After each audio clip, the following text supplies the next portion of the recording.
Example of in elastic collision, rule number 1, ये हमने result किया था कि अगर आपकी बॉल हिट करती है ग्राउंड को विद वेलोसिटी ऑफ u और एक्सलेरेशन e है, हिट करने के बाद जो जाने की वेलोसिटी है वो कितने टाइम्स हो जाती है? e टाइम्स हो जाती है। तो आने की वेलोसिटी अगर u है तो जाने की वेलोसिटी कितनी है? eu है।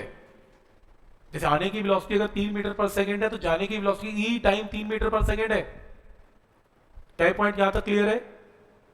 Result number 1। रिजल्ट नंबर 2, अगर आपकी बॉल को किसी ने ऊपर से ड्रॉप किया u इज इक्वल टू 0, ये बॉल h डिस्टेंस नीचे आई तो इसने ग्राउंड को हिट किया विद सम वेलोसिटी, वो वेलोसिटी की वैल्यू क्या है? v square minus u square 2gh लगा के आपके पास आंसर क्या आएगा? v square minus 0 square 2gh में v की वैल्यू क्या आएगी? Under root of 2gh। तो कितनी वेलोसिटी से ग्राउंड को हिट किया? Under root of 2gh। तो रिजल्ट क्या है? बाउंस होने के बाद, थप्पा खाने के बाद उसकी वेलोसिटी कितने टाइम्स हो जाएगी? e times. तो आने की वेलोसिटी अगर रूट 2gh है तो जाने की वेलोसिटी कितनी है? e times root 2gh। Question है, क्योंकि इन इलास्टिक कोलिजन है, रेस्टिट्यूशन है, तो एनर्जी लॉस तो होगा। तो ये बॉल वापस h हाइट पर जा नहीं पाएगी, ये कितनी हाइट पर जाएगी? h डैश तक जाएगी। तो ये h हाइट से गिरी, h डैश पे ऊपर जाके रुक गई, तो बताओ ये h डैश क्या होगा? ये क्वेश्चन है।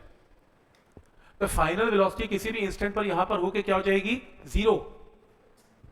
और अगर मैं यहां पर काइनेमेटिक्स लगाऊं v square minus u square 0 square minus e into root 2gh का square is 2 into minus g into h dash. यहां से सॉल्व करके स्क्वेयरिंग करो, सॉल्व करके h डैश की वैल्यू क्या आएगी? h डैश की वैल्यू आएगी e स्क्वायर h। ये प्रूफ आपसे कोई नहीं पूछेगा, ये तो मैंने खुद क्वेश्चन बनाया है। रिजल्ट यूज होगा सीधा कि अगर आपकी हाइट बॉल की इनिशियली h है तो बाउंस होने के बाद उसकी हाइट, शॉर्टकट याद रखो, कितने टाइम हो जाएगी? e square h। तो पहला रिजल्ट ये याद रखना है, अगर बॉल आती है विद वेलोसिटी ऑफ u तो जाने की वेलोसिटी e टाइम्स u। फिर दूसरा रिजल्ट ये याद रखना है, अगर वो h हाइट से गिरती है तो अगली हाइट कितनी हो जाएगी? e square h।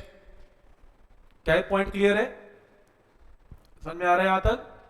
अच्छा ये बताओ, अगर ये अगला थप्पा खाती है, अगला बाउंस होती है, तो पहली हाइट अगर h है तो दूसरी हाइट कितनी हो जाती है? e square h। तो अगर e स्क्वायर h हाइट है, अगली हाइट क्या होगी? इसको फिर से e स्क्वायर से मल्टीप्लाई करो, e की पावर 4h। अगर पहली हाइट ये है तो अगली हाइट क्या होगी? e स्क्वायर से फिर मल्टीप्लाई करो, e की पावर 6h।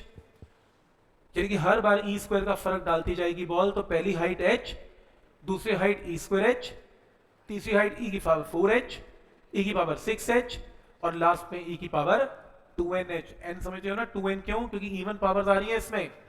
तो n की वैल्यू 1 पुट करो, स्क्वायर आएगा, 2 पुट करो 4 आएगा, 3 पुट करो 6 आएगा एंड सो ऑन। क्या स्टेप सबको समझ में आ रहा है यहां तक? ये शॉर्टकट याद हो गया सबको? तो पहला रिजल्ट, जब एक बॉल आएगी विद वेलोसिटी ऑफ u तो जाने की वेलोसिटी e इंटू u। जब एक हाइट से बॉल गिरेगी h तो नेक्स्ट हाइट क्या होगी? e square h। उसकी अगली क्या होगी? e raise to power 4h, e की power 6h and so on. Result याद रहेगा यहां तक? नेक्स्ट, अगर बॉल को ड्रॉप कर रहे हैं और वह h हाइट नीचे गिरती है, कितने समय में नीचे गिरती है? t। तो h is equal to 0 plus half gt square में इतने समय में नीचे गिरेगी, टाइम निकाल लिया नीचे गिरने का। फिर वो ऊपर चढ़ गई, ऊपर चढ़ने का टाइम क्या है? t डैश, क्योंकि हाइट कितनी है? h dash. वो नीचे गिरी थी with the velocity of under root of 2gh, तो जाने की वेलोसिटी क्या होगी? e times under root of 2gh और टॉप मोस्ट पॉइंट पे वेलोसिटी क्या हो जाएगी? 0। अब रिजल्ट सेम रिजल्ट है। इस बार v is equal to u plus at लगाओ, फाइनल वेलोसिटी कितनी? 0, इनिशियल कितनी? e times root 2gh, acceleration कितनी? Minus g into T dash. Solve करके क्या आ गया? T dash. थोड़ा मॉडिफिकेशन है, इस g को अगर मैं अंडर रूट के अंदर जबरदस्ती लेके जाऊंगा, है नहीं, अंडर रूट के अंदर लेके जाऊंगा तो मुझे g का स्क्वायर करना पड़ेगा, g स्क्वायर। क्यों? g स्क्वायर का अंडर रूट वापस क्या आएगा? g। मैथ्स का रूल है, अगर आप g को अंडर रूट में लेके जाओगे तो स्क्वायर लगाना पड़ेगा। इस g से g क्या हो गया? कैंसल। आपके पास t डैश की वैल्यू आ गई, पर मैंने आपको बताया under root of 2h by g क्या है? t। तो आप इसकी जगह क्या रिप्लेस कर देंगे? t। तो आंसर क्या आएगा? e times t, e times t। तो शॉर्टकट रिजल्ट आ गया, अगर पहला टाइम बॉल का गिरने का t तो अगला टाइम h डैश हाइट करने का कितना? e times t। तो आपने ये प्रूफ नहीं कोई पूछेगा आपसे, सीधा शॉर्टकट, पहला गिरने का टाइम t, दूसरी हाइट कवर करने का टाइम e टाइम्स t, अगली हाइट कवर करने का टाइम फिर से e से मल्टीप्लाई करो, e square t, e cube t, और nth में e की पावर n इंटू t। तो हमारे पास सब कितने रिजल्ट्स हैं? 3 रिजल्ट्स हैं। आपसे ये प्रूफ नहीं कोई पूछेगा। पहला रिजल्ट, अगर बॉल आएगी with the velocity of u तो जाने की वेलोसिटी e टाइम्स u, अगर हाइट है h तो जाने की हाइट e स्क्वायर h, अगर मान लो आपके पास टाइम है t तो अगला टाइम क्या होगा? e into T. तो समझ में आ रहा है ये रिजल्ट्स कैसे काम करते हैं? ये सीधा ऑब्जेक्टिव में काम आएंगे, जब हम ऑब्जेक्टिव करेंगे उसमें काम आएंगे। और मैं आपको एक इसका सैंपल दिखाना चाहता हूं, ये क्वेश्चन पे लिख लो, only for competition not for NCERT. सिर्फ ये question only for competition, NCERT school के लिए नहीं है, पर आपको हिंट देता हूं और बताता हूं कि कैसे ये रिजल्ट को यूज करके क्वेश्चन बनाया गया। रूल नंबर 1 वो कहता है एक बॉल है, एक बॉल नीचे आई और हिट करती है ग्राउंड को with a momentum of p, given है p। तो rule number 1, in elastic collision and restitution given है, तो जाने का मोमेंटम क्या होगा? e times p। ऐसा क्यों? क्योंकि p किसका बना हुआ है? m इंटू v का, वेलोसिटी का बना हुआ है, और वेलोसिटी कितने टाइम्स हो जाती है? e times. तो ये रिजल्ट भी क्या हो जाएगा? e time. तो p की जगह क्या हो जाएगा? e into p। क्वेश्चन है फाइंड चेंज इन मोमेंटम। अब चेंज इन मोमेंटम में क्या होगा? Final momentum minus initial momentum. Momentum is a vector quantity, एक वेक्टर अगर ऊपर है तो दूसरा वेक्टर नीचे है। मान लो ऊपर की डायरेक्शन j कैप पॉजिटिव है तो नीचे की क्या होगी? नेगेटिव। तो चेंज इन मोमेंटम क्या होगा? Final momentum minus initial momentum, यानी कि ep माइनस p, नहीं ep माइनस माइनस p, क्योंकि इसकी डायरेक्शन इससे क्या है? उल्टी है। तो पॉइंट समझ में आ रहा है? Final momentum minus initial momentum. Final क्या है? ep, इनिशियल क्या है? माइनस p, क्योंकि अगर मैं ऊपर की डायरेक्शन को पॉजिटिव मानता हूं तो नीचे की डायरेक्शन क्या मानी जाएगी? नेगेटिव। माइनस माइनस क्या हो गया? प्लस। क्या कॉमन आ गया? p कॉमन आ गया। आंसर क्या आ गया? e plus 1। इस रिजल्ट को समझने के लिए फोर्स के अंदर एक कॉन्सेप्ट सिखाया गया था कि अगर ये बॉल है, एक बॉल आ रही है with a momentum of mv और बॉल वापस जा रही है with a momentum of mv, तो चेंज इन मोमेंटम क्या है? Final momentum minus initial momentum. याद करो, जीरो नहीं बोलना, मैंने बताया था इनिशियल मोमेंटम में नेगेटिव लगता है। और आंसर क्या सिखाया था? क्या होता है? 2mv। इसमें भी यही कर रहा हूं, डायरेक्शन क्योंकि चेंज हो गई तो p की जगह माइनस p। तो आपके पास ये पहला चेंज इन मोमेंटम आ गया, डेल्टा p1।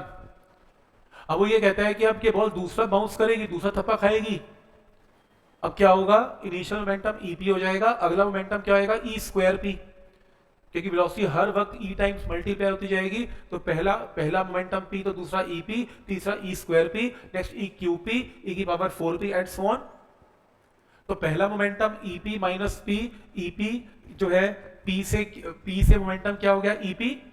दूसरा क्या होगा? e square p minus, correction करो, माइनस ep। यहां दोनों में करेक्शन है, या माइनस भी है, यहां पर माइनस भी है, यहां पर दोनों में माइनस है, ऐसे। फिर देखो, तो अब अगला जब अगला थप्पा खाएगी, अगला बाउंस करेगी, तो इनिशियल मोमेंटम क्या बन जाएगा? ep। फाइनल क्या होगा? e square p। अगले में e स्क्वायर p इनिशियल हो जाएगा, e क्यूब p फाइनल हो जाएगा। हर बार e से फर्क पड़ता जाएगा। तो पहला मोमेंटम क्या था? p, दूसरा क्या है? ep, तीसरा क्या है? e स्क्वायर p, नेक्स्ट क्या है? e cube p and so on. पहले केस में इन्हें माइनस करना है, दूसरे में इन्हें माइनस करना है, तीसरे में इन्हें माइनस करना है। ये देखो, ep minus minus p, e square p minus minus ep, e cube p minus minus e square p। तो यहां से माइनस करके ये टर्म आ गई, कॉमन निकाल के यहां से ये प्लस हो जाएगा, कॉमन निकाल के टर्म आ गई। हालांकि ये करने की जरूरत नहीं थी आपको, अगर आप पहले थप्पे में चेंज इन मोमेंटम निकाल सकते हो, p into e plus 1।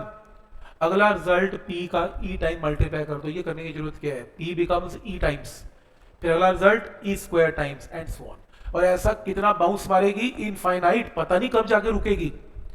Question है जब ये एंड में रुकेगी, इनफाइनाइट थप्पों के बाद, बाउंस के बाद, टोटल चेंज इन मोमेंटम बोलो कितने?